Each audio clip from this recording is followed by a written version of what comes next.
এতদিন পরে যে একটা নির্বাচন আসবে সেরকম মুখর উৎসব কিন্তু আমি দেখতে পাইনি। নির্বাচনকে ঘিরে কিন্তু আমার মনে হয় একটা ভয়ভীতি এখনও কাজ করছে। নির্বাচনের যে পরিবেশের যে স্বচ্ছতা থাকে সেই স্বচ্ছতার মধ্যে একটা আবরণ আমরা দেখতে পাচ্ছি, যেটা হয়তো অন্ধকারের দিকে এবং আমাদেরকে একটা শঙ্কা বা সংশয় তৈরি করে দিচ্ছে। তো মাত্র তো 15 দিন বাকি, আর বেশি দিন নেই। এর মধ্যেই কিন্তু আমাদের উৎসবে বাংলাদেশের নানা জায়গার মধ্যে উৎসবমুখর হয়ে উঠছে সব কিছুতে।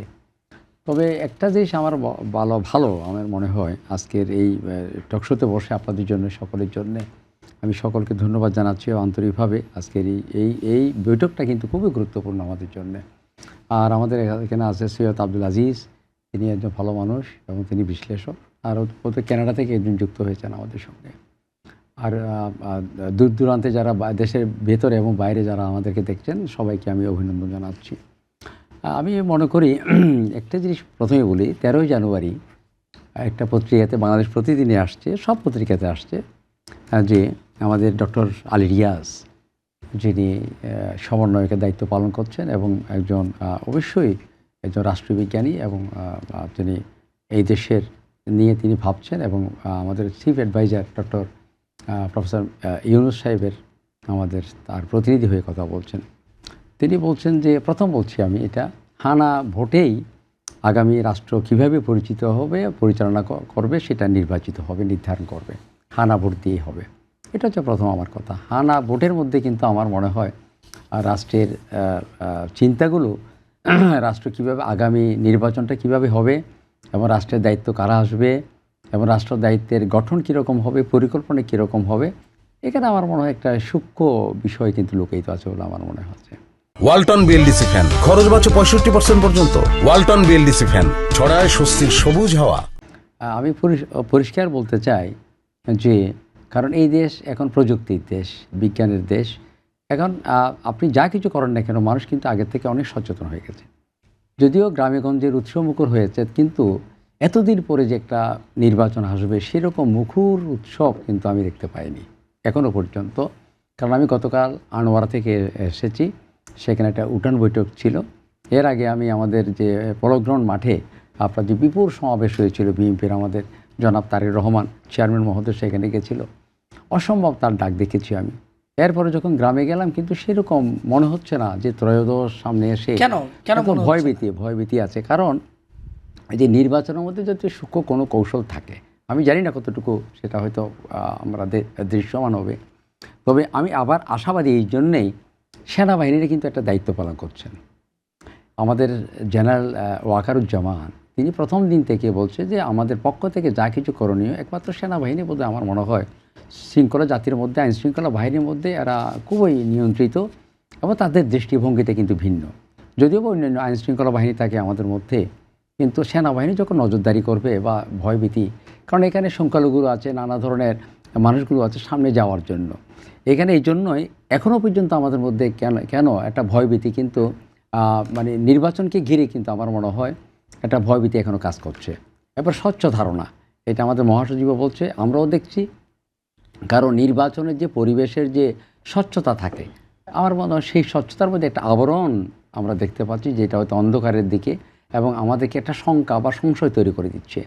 এই সংশয়টা কিন্তু জাতির জন্য কখনো আমার মনে হয় আমাদের জন্য আশাপ্রদ হবে না।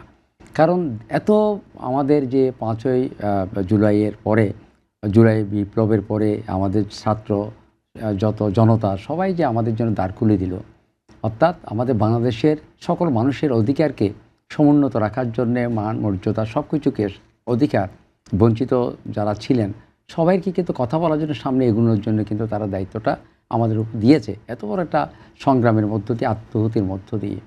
এবার যদি প্রশ্নবিদ্ধ হয়, আমার মনে হয় মানে নির্বাচনটা যদি সেরকম যদি আমরা দৃশ্যমান দেখতে না পাই, আমার মনে হয় এখন পর্যন্ত আমার মনে হয় একটা সংখ্যা কিন্তু বিরাজ করছে।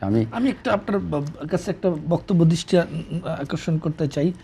খুলনা 1 আসনে জামায়াত ইসলামীর মনোনীত সংসদ সদস্য প্রার্থী কৃষ্ণনন্দী বলেছেন, হিন্দুদের বলা হয় জামায়াত ক্ষমতায় এলে হিন্দুরা এদেশে থাকতে পারবে না, কিন্তু তিনি বলতে চাচ্ছেন যে জামায়াত ক্ষমতায় গেলে হিন্দুদের এদেশে জামাই আদরে রাখবে। এই বক্তব্যটাকে আপনার বক্তব্যের মধ্যে আমি একটা দ্বৈত কিছু পাই, দ্বৈত একটা গন্ধ পাই। আমি যেটা মনে করি এখানে ওইটা বলাটা ভালো হবে না, আমি এখানে টকশোতে বসে বোধ ওই রকম বলাটা ভালো হবে, উচ্চারণ করাটা। সিজিএফ আমাদের যে যিনি আমাদের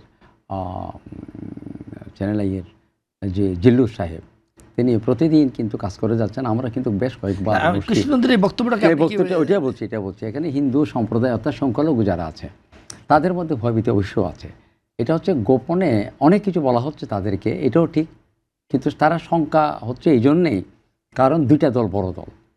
এখন উদারপন্থী তারাও চাচ্ছে, এবারে সামনে যে বলছে তা না, যারা জামায়াতে ইসলাম তারা আছে তারাও কিন্তু আমাদের সঙ্গে সবার সঙ্গে যোগাযোগ করছে এবং বিভিন্ন গ্রামেগঞ্জে যাচ্ছে, সেটা হচ্ছে। তবে মানুষ এখন কিন্তু অত্যন্ত সচেতন হয়ে গেছে, তারা কার কীরকম প্রলোভন, কার কীরকম তাদের আবেদন সব কিছু বুঝতে পারে।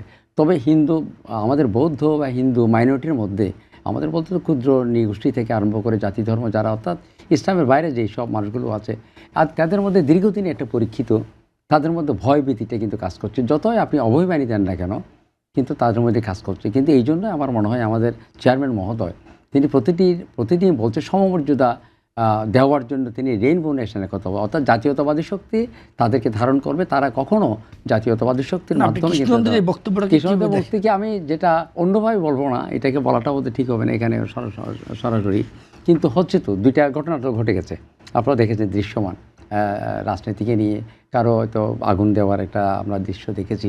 এগুলো মানুষকে তো একটা ঘটনায় কিন্তু মানুষকে আঘাত দেয়, একটা ঘটনায় মানুষকে কিন্তু তার ভীতি কাজ করার জন্য তাদেরকে কিন্তু একটা সংকট সৃষ্টি করে।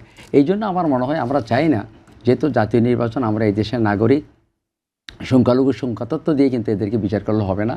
আমরা এই দেশে সব কিছু করি। আমার মনে হয় 1,12,00,000 মতো আমাদের মাইনরিটি আছে, 1,12,00,000 মতো এখন মাইনরিটি আছে। তারা কিন্তু সংখ্যা থাকলেও কিন্তু আমরাও সচেতন। আমরা নির্বাচন কমিশনের কাছে যাব, আমরা নির্বাচন কমিশনের কাছে গিয়ে আমরা স্মারকলিপি দেবো, আমরা নির্ভয়ে থাকতে পারি কি না, ভোট দিয়ে থাকবো কিনা সেরকম নিশ্চিত করতে হবে। এবং আমরা বিএনপিকেও বলবো জামাই আদরে রাখার যে কথাগুলো বলছে পরিকল্পনা, এটা কৌশল আমি ওই বলবো না, ওনাদের ভাষায় উনি বলছে, ওনাদের ভাষায় উনি বলছে, আর যিনি বলছেন উনিও বলছে, কিন্তু আমাদের কাছে সেরকম কোনো এখনো পর্যন্ত আসেনি। হয়তো আজ যেহেতু গ্রামে গঞ্জে তো অনেক কিছু হচ্ছে, কিন্তু আমরা আসছি না। তো যাই হোক, আমি চাই যে এবারে নির্বাচনটা, ত্রয়োদশ নির্বাচন যদি সঠিকভাবে হয়, সুষ্ঠুভাবে হয়, আমরা কামনা করব।